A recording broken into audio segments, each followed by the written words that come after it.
Өнөөдрийн хичээл бол эмчийн цаг авах үед хэрэглэгддэг чухал англи хэллэгүүд. Хамгийн түрүүнд цаг авах хүсэлтэд хэрхэн хэлхийг харцгаая. I'd like to make an appointment to see a doctor. Эмчэд үзүүлэх цаг амар байна гэсэн үг. Эсвэл I need to see a doctor. Би эмчэд үзүүлэх шаардлагатай байна гэж хэлж болно. Эмнэлгийн хүлээн авагч танаас ямар зовиртой байгааг асуух болно. What's the reason for your visit? Эсвэл What seems to be the problem?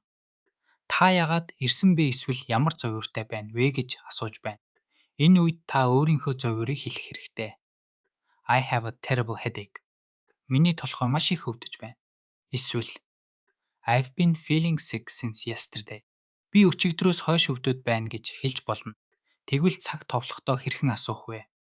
Do you have any available slots this afternoon? Өнөөдөр үдээс хойш сул цаг байгаа юу? Эсвэл Is the doctor available tomorrow morning? Маргааш өглөө эмч завтай юу гэж асууна.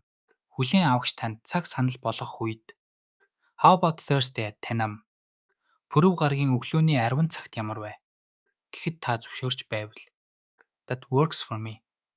Тэр цаг надад тохирч байна гэж хариулаарай. Хэрвээ танд тэр цаг нь таарахгүй байвал I'm afraid I can't make it at that time. Уучлаарай тэр цагт амжихгүй нэ. Do you have anything later? Үүнээс орой цаг байгаа юу гэж асууж болно. Хэрвээ авсан цагаа өөрчлөх эсвэл цуцлах бол I need to reschedule my appointment. Би авсан цагаа өөрчлөе. Эсвэл I'd like to cancel my appointment.